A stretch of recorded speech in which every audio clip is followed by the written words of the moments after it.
জনপ্রতি মাত্র 500 টাকা কক্সবাজার, ইনানি ও হিমছড়ি ভ্রমণ। সকালে চকরিয়া থেকে বাসে করে কক্সবাজার পৌঁছে যায়। কক্সবাজার নেমে একটি টমটম ভাড়া করার জন্য চালকদের সাথে কথা বলি। প্রথমে তিনি জনপ্রতি 180 টাকা করে ভাড়া চাইলেও কিছুক্ষণ দামাদামি করার ফলে 150 টাকা নিতে রাজি হন। এরপর শুরু হয় আমাদের ভ্রমণ। প্রথম গন্তব্য ছিল ইনানি বিচ। এক পাশে পাহাড় আর এক পাশে সমুদ্র আমাদের মুগ্ধ করে। ইনানিতে পৌঁছে সুন্দর প্রকৃতি পরিবেশ উপভোগ করি। সেখান থেকে আমরা চলে যাই ফাটোয়ার টেক। এখানে সমুদ্র ও পাহাড় মনোরম পরিবেশ ও সৌন্দর্য উপভোগ করতে করতে চলে যায় ফাটোয়ার টেক।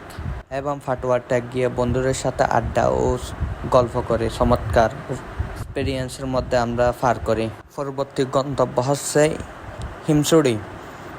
হিমছড়ি নেমে সমুদ্র গোসল করি এবং প্রকৃতির সৌন্দর্য উপভোগ করি। রাস্তার দুই পাশে পাহাড় আর সমুদ্র, দৃশ্য সত্যি অসাধারণ।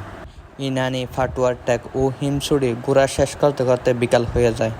এরপর কলাতলিতে গিয়ে দুপুরের খাওয়া দাওয়া শেষ করি। খাওয়া দাওয়া শেষে কলাতলি বিচে সমুদ্র গোসল করে দারুণ সময় উপভোগ করি।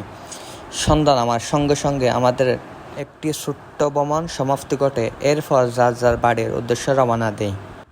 আমাদের অভিজ্ঞতা, মাত্র 500 টাকার মধ্যে এমন সুন্দর একটি ভ্রমণ সত্যি স্মরণীয়। পাহাড়, সমুদ্র ও প্রকৃতির সৌন্দর্য বন্ধুদের সঙ্গে কাটানো মুহূর্ত আমাদের জন্য ছিল অসাধারণ। কম বাজেটে কক্সবাজার এই ট্রিপটি দারুণ অভিজ্ঞতার হতে